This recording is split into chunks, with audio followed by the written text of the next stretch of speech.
لیکن خود وہ ہوا پر مشتمل روح ہے، بالفرض محال اگر اسے ایسا کوئی لاوارث بچہ مہیا کر بھی دیا جائے تب یقیناً وہ اسے تھامنے کے لیے کسی سخت قسم کے کھلونے کا سہارے لیتی جس کے ہاتھ پاؤں نہایت سخت اور کھردرے ہوتے ہیں۔ ایسی صورت میں بچہ اس کے سخت کرخت وجود کو بھلا کیسے برداشت کرتا؟ پھر بھلا اس بات کی بھی گارنٹی کیا ہو سکتی کہ کوئی اپنا بچہ اسے ہمیشہ کے لیے دے دیتا؟ میں سر پکڑ کر بیٹھ گیا اور مسئلے کے حل کے متعلق سوچنے لگا۔ بل نے مسکراتی نگاہوں سے میری جانب دیکھا اور بولا، صبح ہونے والی ہے دوست، ہمارے واپس جانے کا وقت ہو گیا ہے، کل رات کو دوبارہ آئیں گے ہم، تم مسئلے کا حل سوچ کر رکھنا، بصورت دیگر ہم مزید کچھ کارروائی کریں گے۔ ڈھونی نے پریشان نگاہوں سے اس کی جانب دیکھتے ہوئے پوچھا، مثلاً تم مزید کیا کرو گے؟ کیا ایسے ہی قتل و غارت کرتے رہو گے یا پھر انتقام لینے کے لیے بچوں کو مارنے کی کوشش کرو گے؟ بل کے چہرے پر سنجیدگی کے تاثرات پھیلنے لگے۔ وہ غسیلے لہجے میں بولا، آپ بیتی کی شروعات میں نے تمہیں بانسری والے لڑکے کی کہانی کے متعلق بتایا تھا، جس میں بانسری والا لڑکا ٹاؤن کے بچوں کو بانسری کی مدر دھن کی بدولت اپنے پیچھے آنے پر مجبور کرتا ہے اور انہیں ہمراہ لے کر پہاڑوں کے درمیان گم ہو جاتا ہے۔ ہمارا ارادہ بھی کچھ ایسا ہی ہے۔ حالات کے ذمہ دار ٹاؤن والے ہوں گے۔ وہ سب یخلق نگاہوں کے سامنے سے اوجل ہونے لگے اور پھر کچھ ہی دیر میں دکان ان کے ہوا پر مشتمل وجود سے آری ہوتی چلی گئی۔ ڈونی نے طویل سانس لیا اور اوپر اپنے رہائشی کمرے کی جانب چل دیا۔ ان کے مسئلے کا حل فی الوقت ڈونی کے دماغ میں موجود نہیں تھا، لیکن اسے امید تھی کہ تھوڑی دیر کی سوچ و بچار کے بعد وہ حل تلاش کر ہی لے گا۔ تمام رات جاگتے رہنے کی وجہ سے اسے اپنا سر درد کی بدولت پھٹتا ہوا محسوس ہو رہا تھا، اس لیے بستر پر لیٹتے ہی وہ گہری نیند سو گیا۔ صبح 12:30 بجے اس کی آنکھ کھلی۔ کوئی دکان کے شٹر پر دستک دے رہا تھا۔ ڈھونی نے کمبل ایک جانب پھینکا اور نیچے دکان کی جانب چل دیا۔ شٹر کو زور زور سے ٹھڑٹھڑایا جا رہا تھا۔ اس نے آگے بڑھ کر کنڈی کو کھولا اور جھٹکے کے ساتھ شٹر کو اوپر کر دیا۔ سامنے سارجن اینتھونی اپنے ماتحتوں کے ہمراہ کھڑا تھا۔ اس کے چہرے پر حیرت کے تاثرات تھے۔ ڈونی کو دیکھتے ہی اس نے پریشان لہجے میں پوچھا، خیریت تو ہے؟ لگتا ہے کہ تم نے رات دکان کے اندر ہی گزاری ہے۔ ڈونی نے اس بات میں سر ہلایا اور بولا، وجہ صرف یہ ہے کہ میں پچھلی رات کو دکان میں داخل ہونے والے اشخاص کو رنگے ہاتھوں پکڑنا چاہتا تھا۔ تب پھر تم نے ایسا کیا کیا؟ سارجن اینتھونی نے سوالیہ لہجے میں پوچھا۔ تب ڈونی نے اس بات میں سر ہلایا اور انہیں دکان کے اندر آنے کے لیے کہتے ہوئے خود دکان سے ملحقہ اسٹور روم کی جانب چل دیا۔ یہاں الیکٹرک ہیٹر موجود تھا۔ اس نے جلدی جلدی 3 کپ کافی تیار کی اور انہیں ہاتھوں میں تھامے دکان میں آ گیا۔ سارجن اینتھونی تنقید کی نگاہوں سے دکان کا جائزہ لے رہا تھا۔ ڈونی نے کپ اس کے اور اس کے ماتحت کے سامنے رکھ دیا، پھر خود اپنا کپ تھامے کرسی پر بیٹھ گیا۔ سارجن نے استفہامیہ نگاہوں سے اس کی جانب دیکھا۔ تب ڈونی بولا، شاید تم ان باتوں پر یقین نہیں کرو گے جو میں بیان کرنے لگا ہوں، لیکن حقیقت یہی ہے کہ میری ملاقات گزشتہ رات کچھ روحوں کے ساتھ ہوئی ہے اور ان روحوں کا تعلق شیل ٹاؤن کے پاگل خانے سے ہے۔ پھر اس نے تمام واقعہ لفظ بلفظ سارجن اینتھونی کے سامنے دہرا دیے۔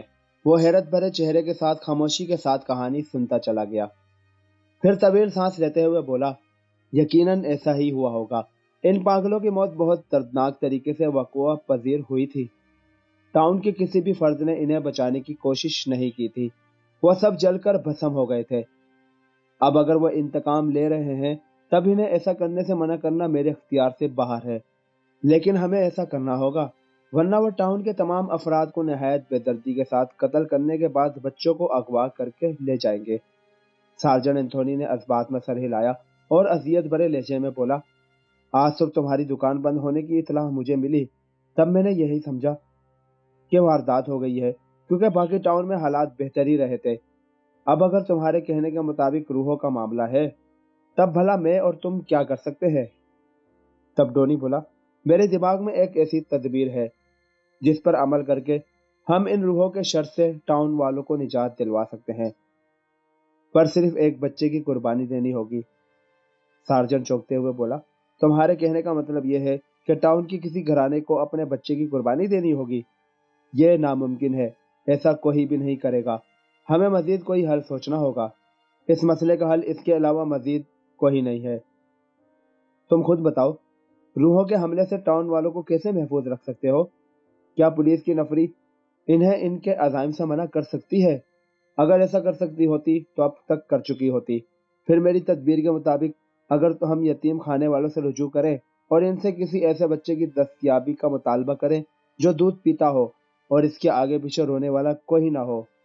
تب سارجن نے انکار میں سر ہلایا اور غسیلے لہجے میں بولا، میں ایسے سفاکانہ عمل کے لیے کبھی بھی تیار نہیں ہو سکتا۔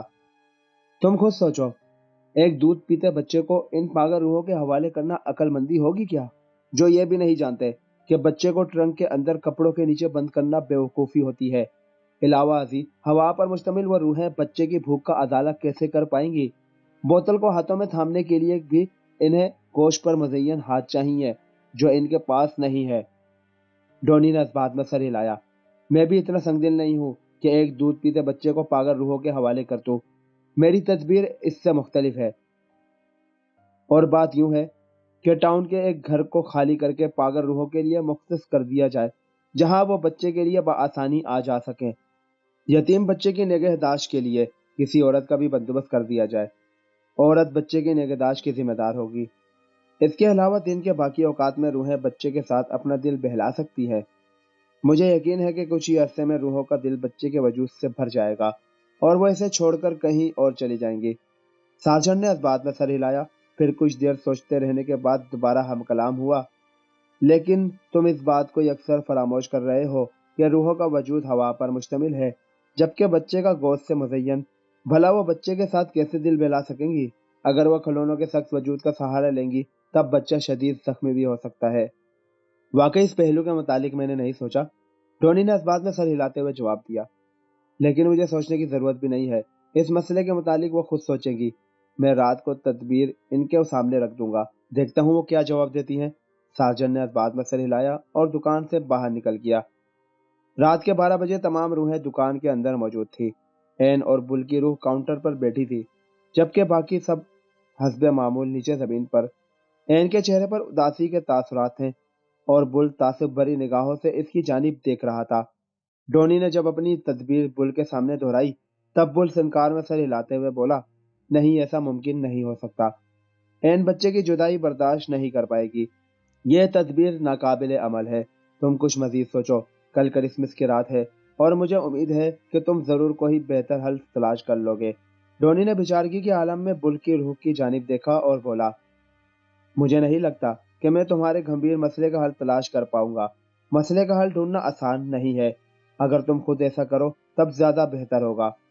تب بل بولا، ہمارے پاس مسئلے کے حل کے بجائے انتقام لینے کی تدبیر موجود ہے۔ کارروائی کے متعلق تمہیں کل معلوم ہو جائے گا۔ آج کی رات ٹاؤن میں ہماری آخری رات ہے، کل سے ہم ٹاؤن کو چھوڑ کر کہیں اور چلے جائیں گے، لیکن اپنے پیچھے پرچھائیوں کی چھاپ چھوڑ جائیں گے تاکہ آئندہ آنے والوں کی نسلیں ہمیں یاد رکھ سکیں۔ تم کیا کرنے والے ہو؟ ڈونی نے پریشان لہجے میں پوچھا۔ کچھ بھی نہیں، کل تمہیں خود ہی معلوم ہو جائے گا۔ اس مختصر بات چیت کے بعد تمام روحیں وقتاً فوقتاً غائب ہونے لگی۔ ڈونی نے کندھے اچکائے اور دکان کے اوپر بنے اپنے رہائشی کمرے کی جانب چل دیا۔ کمرے میں بستر لگا ہوا تھا۔ ڈونی نے لحاف کو سر تک اڑا اور سونے کی کوشش کرنے لگا۔ رات نہایت سرد اور طویل ثابت ہوئی۔ تمام رات طوفانی ہواؤں کی بدولت ٹاؤن کا ماحول سنسناتا رہا۔ صبح کے قریب خاموشی طاری ہو گئی۔ ڈونی نے اٹھ کر کافی کے لیے پانی الیکٹرک ہیٹر پر رکھا اور کمرے کی کھڑکی کو کھول دیا۔ آسمان سفید بادلوں کے گھیرے میں تھا۔ روحی کے سفید گالوں کی بدولت منظر صاف دکھائی نہیں دیتا تھا۔ ٹاؤن کی سڑکیں برف کی بدولت سفید ہو رہی تھی۔ ماحول نہایت سرد اور برفیلا تھا۔ اس نے جھرجھری لے کر گھڑی کو بند کیا، پھر کافی پینے کے بعد تیار ہو کر دکان میں چلا گیا۔ حالات معمول کے مطابق تھے، لیکن دکان کے درمیان میں سے سانتا کلاس کا مجسمہ غائب تھا۔ اس نے حیران ہو کر دکان کا مزید جائزہ لیا۔ مجسموں کے علاوہ باقی سامان موجود تھا۔ جونی نے سوچا، یقیناً بل اور این کی روح مجسموں کو ہمراہ لے کر جا چکی ہیں۔ شاید انہیں اپنے مقصد کی کامیابی کے لیے مجسموں کی ضرورت پڑ گئی ہوگی اور یقیناً کچھ ہی دیر میں ان کی انتقامی کارروائیاں نمایاں ہونے والی تھی۔ اس نے سر کو جھٹکا اور اپنے کام میں مصروف ہو گیا۔ دکان میں آدھا دن نہایت مصروفیت کے عالم میں گزر گیا۔ دوپہر کا کھانا کھانے کا وقت بھی نہیں مل رہا تھا، لیکن سپہر 4 بجے کے قریب اچانک ہی بازار میں بے چینی کی کیفیت پھیلنے لگی۔ ماحول سرگوشیوں کی بدولت تجسس پیدا کرنے لگا۔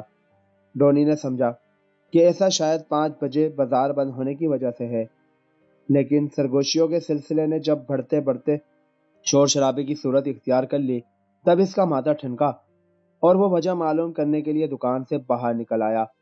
لوگوں کے چہروں پر پریشانی کے تاثرات تھے اور ان کے درمیان میں سارجن اینتھونی کھڑا دلاسے دینے میں انہیں مصروف تھا۔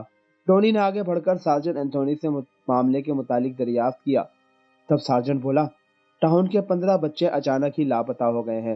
ان کے ماں باپ کا کہنا ہے کہ بچے اپنے دوستوں کے ہمراہ قریبی پارک کی جانب گئے تھے، پھر ان کے چند دوست واپس آ گئے، زیادہ تر واپس نہیں آئے۔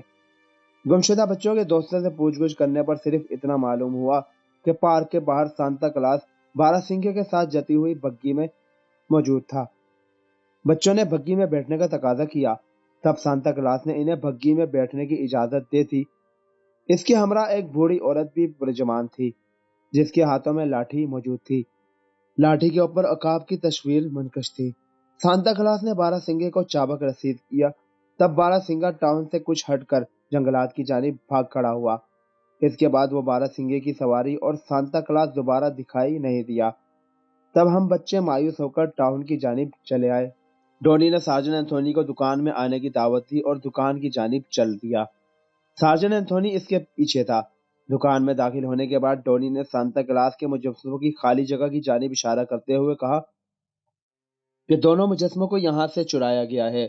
بارہ سنگھا اور رتھ انہیں کہاں سے دستیاب ہوا، میں نہیں جانتا۔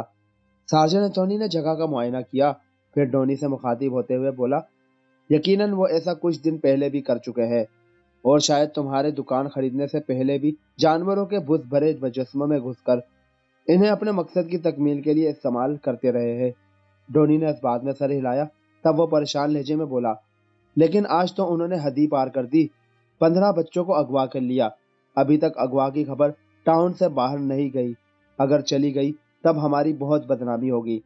ڈونی نے دوبارہ اس بات میں سر ہلایا، پھر اسے روحوں کے ساتھ گزشتہ رات والی میٹنگ کے متعلق بتایا اور اسے سمجھایا کہ وہ ایک کہانی کو اپنانے کی کوشش کر رہے ہیں، جس کے مطابق ہیرو بانسری بجا کر بچوں کو ہمراہ لے کر جنگل میں غائب ہو جاتا ہے اور بعد میں معاوضے کا تقاضا کرنے کے بعد بچوں کو رہا کر دیتا ہے۔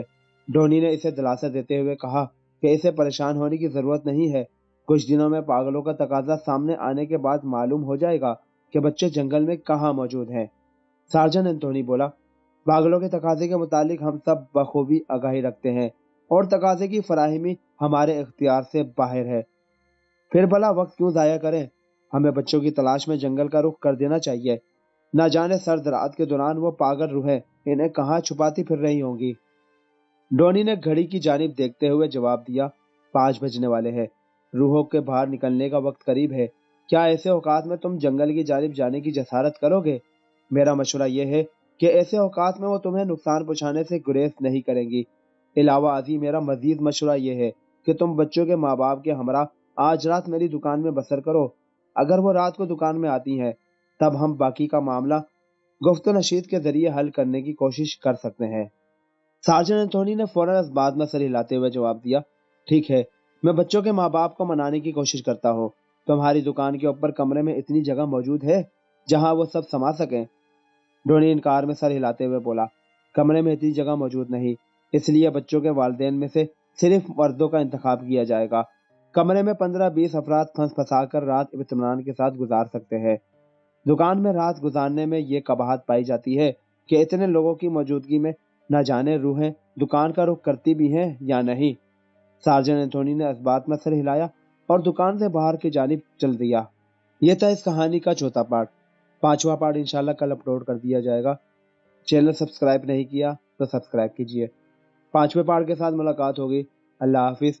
پاکستان زندہ باد، پائندہ باد۔